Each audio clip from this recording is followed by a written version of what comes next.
오늘은 이사야 40장 1절로 5절에 있는 말씀에 근거해서 내 백성을 위로하라는 제목으로 말씀을 전하려고 합니다. 오늘 본문에는 내 백성을 위로하라는 말씀과 주의 길을 예비하라는 말씀이 있습니다. 너희 하나님이 가라사대 너희는 위로하라, 내 백성을 위로하라 이렇게 말씀합니다. 여기서 우리는 내 백성, 곧 나의 백성을 위로하라고 말하는 분이 누굴까? 여기서 말씀하시는 나의 백성, 내 백성은 누구일까를 한번 생각해 볼 필요가 있겠죠. 나의 백성을 위로하라고 말씀하시는 분은 하나님이시고 나의 백성은 하나님의 백성인 이스라엘 백성을 말합니다. 여기서 주목해야 될 것은요, 하나님이라고 하는 말씀 앞에 너희라는 말이 있고 나의 백성이라는 말 앞에 너희라는 말과 나의 백성이라는 말이 들어 있습니다. 너희 하나님과 나의 백성은 관계를 말하고 있는데요. 하나님은 나와 상관없이 야단치고 심판만 하시는 분이 아니라 싸매고 어루만지시고 보살펴 주시고 다독거려 주시는 우리의 하나님이라는 사실입니다. 하나님이 우리가 멀리 계시는 것처럼 생각해요. 근데 하나님은 멀리 계시는 것이 아니라 우리 하나님이십니다. 우리 좋은 말을 쓸 때 우리라는 말을 쓰잖아요. 우리 한국인들이 사용하는 용어 중에 우리라고 하는, 내가 아니라 우리라고 하는 공동 소유가 제 아내입니다가 아니라 우리 아내입니다. 우리 남편입니다. 우리 남편 공동으로 사용하는 남편인가.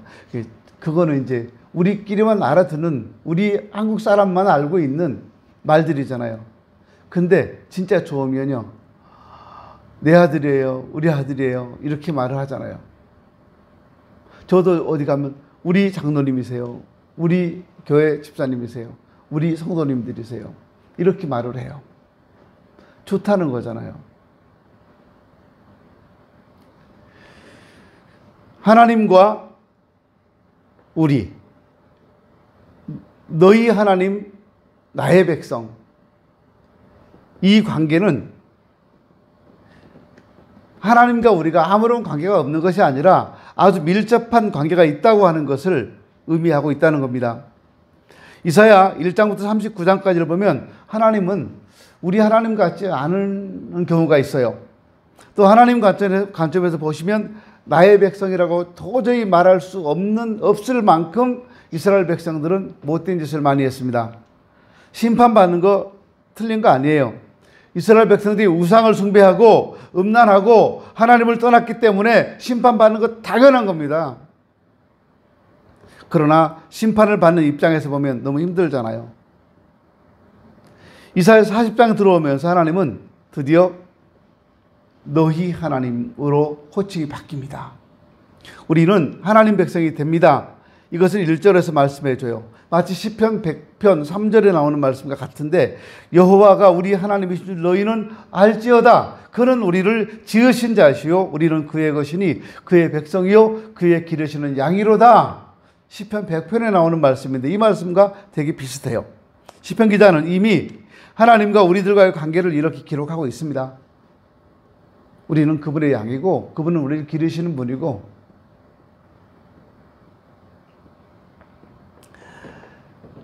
하나님과 이스라엘 백성과의 관계는 그동안 심판과 분노와 저주의 관계였습니다. 이스라엘 백성들은 하나님을 만나기가 참 어려웠어요. 그러나 이제 이런 관계는 청산되었습니다. 회복과 일치, 이런 좋은 단계로 지금 나아가고 있습니다. 하나님께서는 이 기쁜 소식을 이사야 선지자에게 빨리 전하라고 하십니다. 우리 좋은 소식이 있으면 전하고 싶잖아요. 내가 좋은 일이 있으면 누구인가 자꾸 말하고 싶잖아요.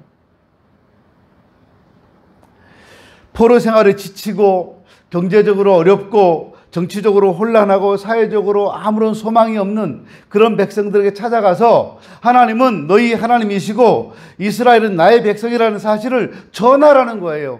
이게 선지자가 해야 될 일입니다. 빨리 전해주라는 거예요. 빨리. 그래서 모든 사람에게 급히 전하라고, 빨리 전하라고 말씀합니다. 우리가 1절 보면서 이 말씀을 전할 때 염두에 둬야 될 몇 가지를 생각할 수 있습니다. 첫째는 빨리 전하라는 거예요. 1절에서는 위로하라는 말씀을 2번이나 쓴 것은 강조하기 위해서예요. 중요하니까, 이렇게 중요하니까 빨리 전하라는 거예요. 빨리. 하나님께서 우리에게 주시는 이 구원의 메시지, 축복의 메시지, 회복의 메시지는 급하니까, 중요하니까 빨리 전해야 하는 겁니다. 또 하나는 마음에와 닿도록 전하라고 말씀합니다. 너희는 마음에 닿도록 예루살렘에 말하며 그것에게 외쳐 고하라. 그 복역의 때가 끝났고 그 죄악이 사함을 받았다. 그 모든 죄를 인하여 여호와의 손에서 배나 받았다. 그동안 많이 고생했다. 이 말씀을 빨리 전하라는 거예요. 우리는 그냥 무관심하게 감정을 섞지 않고 전도할 때 나가서 아무 생각 없이 전도하기도 합니다. 그냥 아무 생각 없이 옆 사람하고 이야기하면서 전도지 나눠줘요. 이렇게.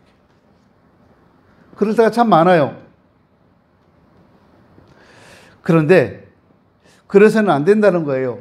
마음에 와 닿도록 전하라는 겁니다. 전하긴 전하는데 관심이 없이 전하는 경우도 많이 있잖아요.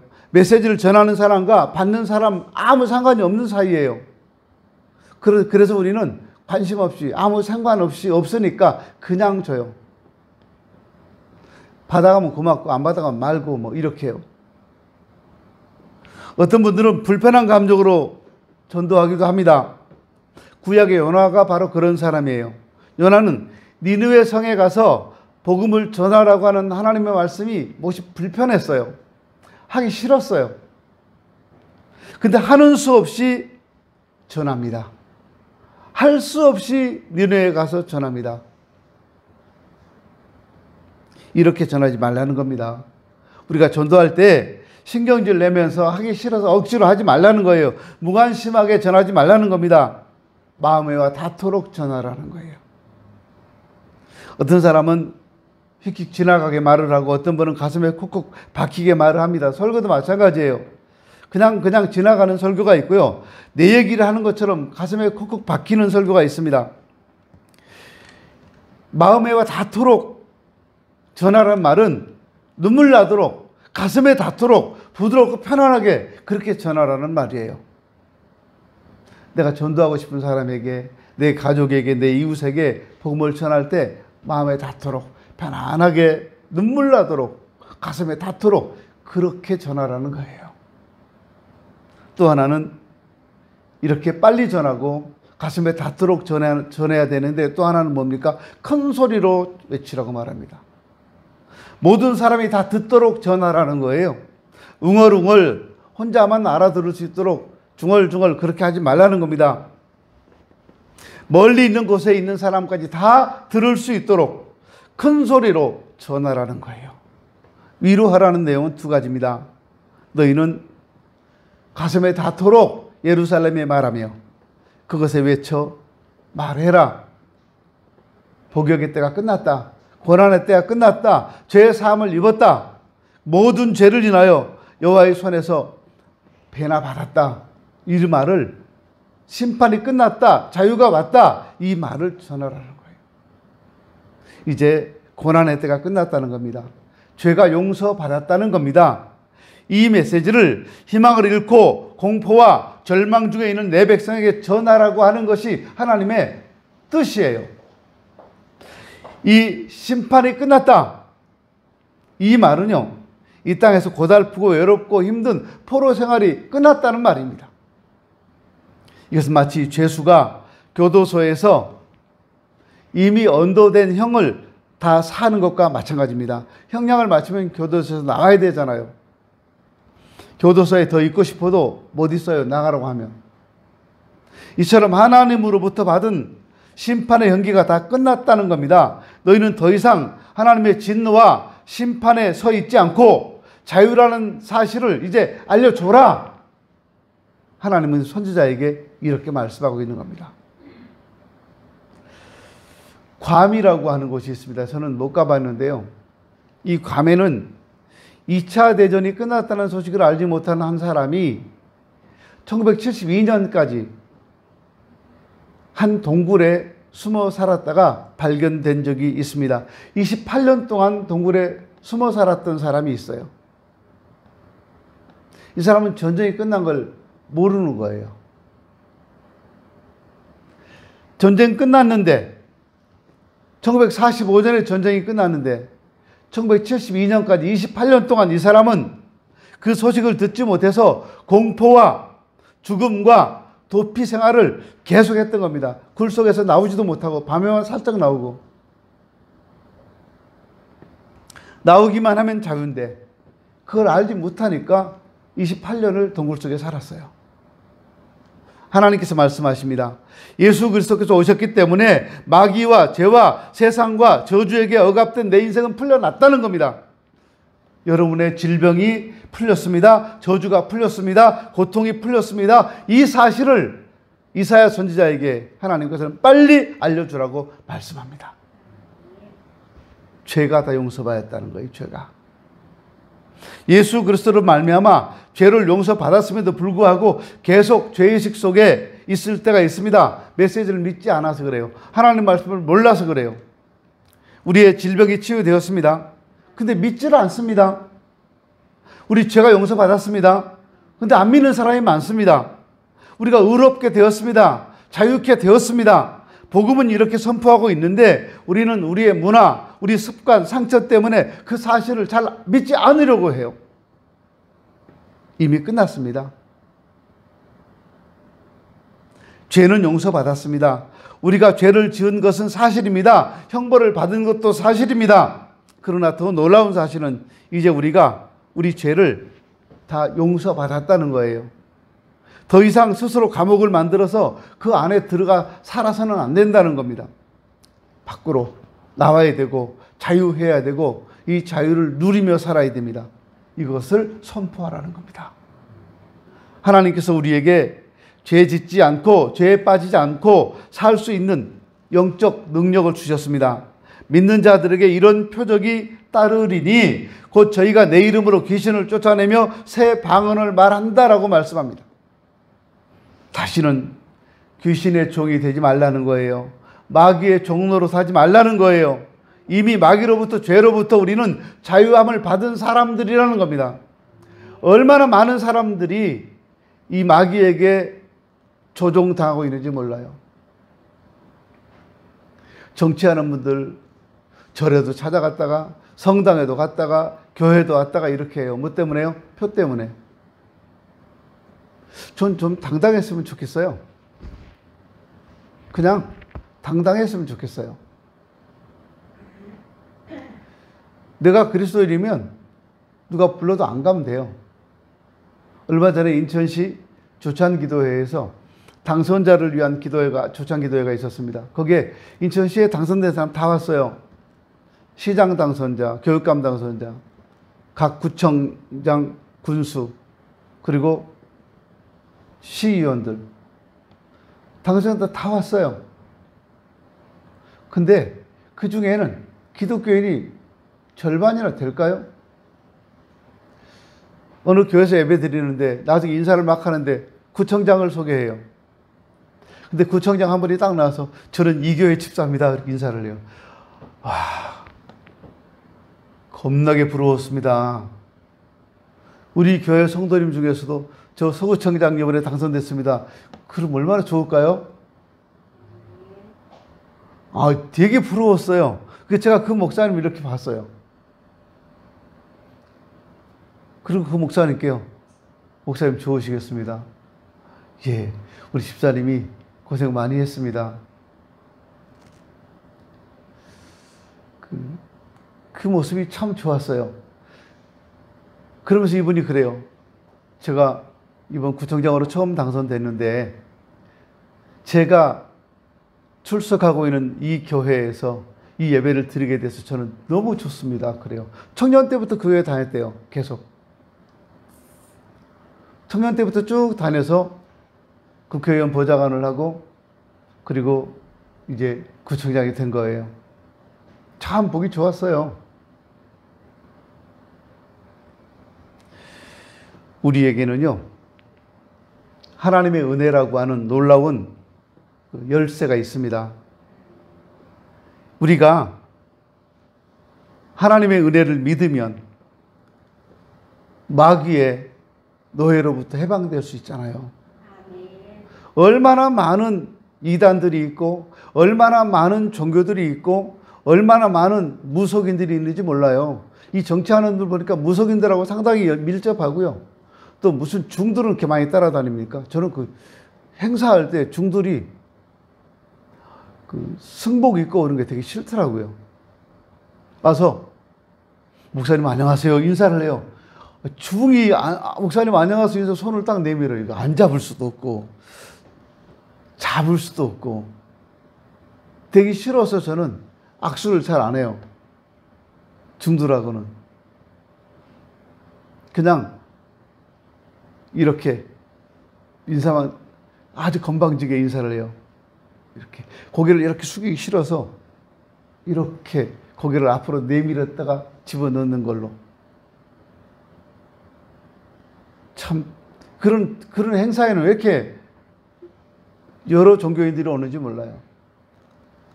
신부들도 또 자기들의 예복을 입고 와요. 근데 양복 입고 오는 사람들은 다 목사님들이에요. 목사님들은 양복 입고 오는데 중들도 또 천주교인들도 또 제일 자기들의 옷을 잘 입고 오는 사람들이 저기 어디입니까? 저기 1위에 있는 갑자기 생각이 안 나네. 그 무슨 종교입니까? 그분들도 꼭 그 옷을 입고 다녀요. 여자분들도 그 쪽진 머리 하고 다니고. 참 신기하죠? 그래서 내가 종교인이라고 하는 걸 딱 드러내요. 그 사람들은. 얼마나 거만하게 앉아있는지 몰라요. 근데 목사님들은 양복 입고 오거나 와이셔츠만 입고 오거나 때로 어떤 분들은 티를 입고 와요. 티를. 잠바 딱 걸치고 와요. 아, 좀 깨끗하게 입고 오면 좋겠다 하는 생각도 해보는데요. 자유해서 그래요. 그게. 자유로운 거예요. 예수님이 주시는 자유가 그렇게 큰 거예요. 더 이상 마귀에게 종로로 타거나 노예가 되어서는 안 된다는 겁니다. 그걸 인정하고 예수 안에 나오면 그러면 능력이 나타나기 시작합니다.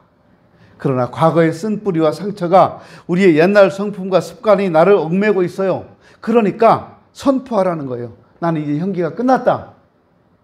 죄사함을 받았다. 주님이 오신다. 주의 길을 예비하라. 선포하라는 거예요.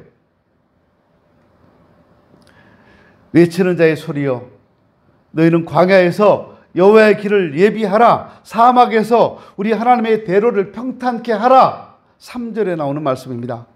이것은 세례 요한의 메시지와 같습니다. 요한은 그가 자신의 메시지를 전한 것이 아니라 이사야가 말했던 메시지를 받아서 전한 것입니다. 왜 길을 예비하라고 하셨을까요? 주님이 오시기 때문입니다. 아직은 오시지 않았어요. 그러나 곧 오십니다. 주님 분명히 재림하십니다. 신랑 맞을 준비를 하는 신부가 되어야 하잖아요. 그 어디에서 준비를 해야 됩니까? 광야에서. 이것은 예루살렘 동남쪽에 있는 사해 근방 유다 광야를 말합니다. 사막은 사람이 살 수 없는 그런 땅이에요. 근데 거기서 주의 길을 예비하라고 하십니다. 주의 길이라고 하는 그 길은 왕의 대로를 말하는 거예요. 지난번에도 말씀드린 것 같은데 이스라엘은 길이 몇 가지가 있어요. 그 중에 가장 큰 게 왕의 대로예요. 여기는 왕만 다녀요. 잘 안 다녀요, 사람들이. 넓어요. 왕의 대로는 혼자 오시는 게 아니잖아요.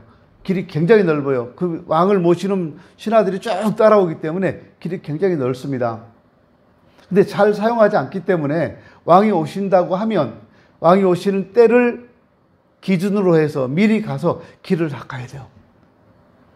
평탄하게 해야 돼요. 산도 깎아내고 골짜기도 메꾸고 강도 메꾸고 하천도 메꾸고 해서 왕이 오실 수 있는 길을 만드는 거예요. 성지순례를 가보시면 여러분이 알아요. 그 길이 어디까지 연결되어 있는지 아세요? 로마까지. 그리고 또 하나는 상인들의 대로가 있습니다. 상고들의 길인데 장사하는 분들이 오는데 거기는 매일 사람이 다녀요. 수없이 많은 사람들이 다녀요. 그 길이 돈 버는 길이잖아요. 그래서 왕의 대로에는 아무것도 없는데 상인들이 다니는 그 상고들의 길에는 장사하는 주막들이나 쉬어가는 곳이 되게 많아요. 오다가 피곤하면 쉬라는 거예요. 그리고 일반인들이 다니는 길이 있습니다. 다른 길들은 다 알아서 하고 왕의 대로는 왕이 오실 길을 준비하기 위해서 길을 닦아야 한다는 거예요. 그 길을 누가 외쳤다고요? 이사야가요. 그리고 세례 요한이 외치고 있는 겁니다. 어떻게 예비하라고요? 골짜기마다 두두어지고 산마다 작은 산마다 낮아지고 고르지 않은 곳이 평탄하게 되고 험한 곳이 평지가 되어야 된다. 이렇게 말해요. 낮은 골짜기는 도두어진다고 말합니다. 사막은 길이 없는 곳인데 길을 만들어도 바람 한번 불어버리면 길이 다 없어져요. 근데 그런 사막에 도로를 만들 수가 없잖아요. 근데 여기 길을 만들려고 합니다. 대로를 만들라는 거예요. 사막 같은 인생에 하나님께서 오시는 길을 만들라는 겁니다. 골짜기에 돌과 흙을 넣어서 메우라는 거예요.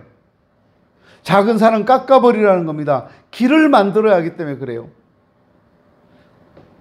굽고 고르지 않은 길은 반듯하게 포장하라는 겁니다. 이것은 포로 생활로 절망하고 있는 이스라엘 백성들에게 하나님께서 구원자로 오실 신분이 높은 사람, 신분 낮은 사람 가리지 않고 모두 그 앞에 무릎을 꿇게 하기 위해서 그렇습니다. 예수 그리스도 앞에 이 세상 모든 무릎은 꿇려져야 되는 겁니다.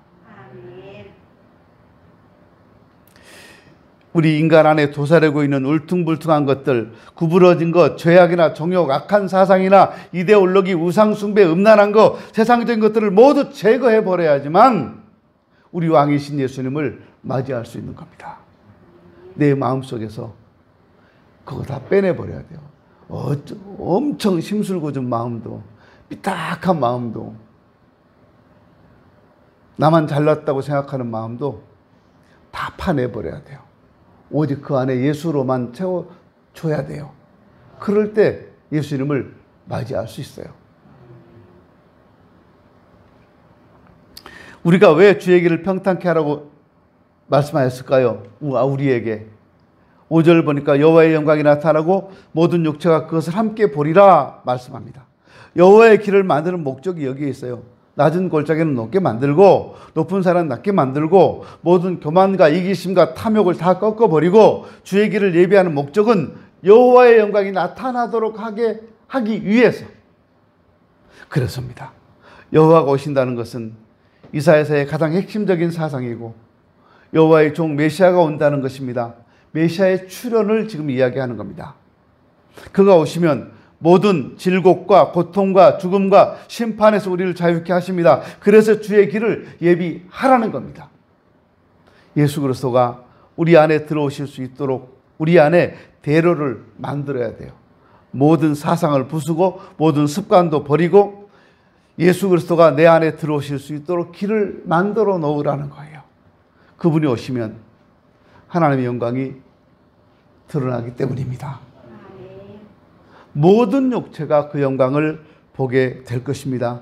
여호와의 영광이 이스라엘 백성들에게 나타날 뿐만 아니라 모든 이방인들에게도 드러납니다. 이렇게 이사야 40장이 시작이 됩니다. 그러니까 얼마나 놀라운 이야기입니까? 지금까지는 하나님과 이스라엘 관계가 너무 나빴어요. 도저히 이스라엘 백성들의 하나님이라고 할 수 없고 도저히 하나님의 백성이라고 할 수 없는 사람들이었어요. 근데 이제 하나님께서 그들을 다 용서해 주신다는 거예요. 다시 하나님 백성으로 받아들이신다는 거예요.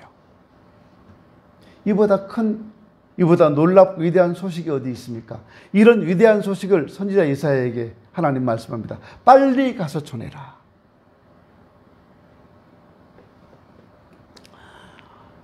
우리 마음속에도 하나님이 나의 하나님이시고 우리가 하나님의 백성이라고 하는 이 놀라운 사실이 감동이 되고 흥분이 되고 그랬으면 좋겠습니다. 내가 하나님 백성이라는 사실 앞에 막 흥분됐으면 좋겠고요.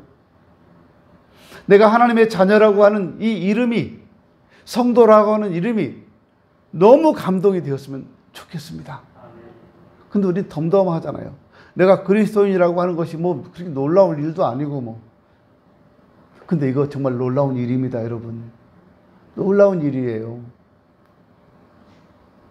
우리의 신앙생활이 세상 속에서 태풍이 불고 폭풍이 치고 전쟁이 일어나고 지진이 일어나고 어떤 일이 일어나도 두려워하지 말고 흔들리지 않는 신앙이 되어져야 합니다. 이것이 하나님의 백성이 가져야 될 마음이고 태도잖아요. 그럴 때 하나님은 우리를 자기 백성이라고 사랑해 주시고 쓰다듬어 주시고 축복해 주실 것입니다. 잊지 마십시오. 하나님은 우리를 위로하시는 분이십니다. 기도합니다.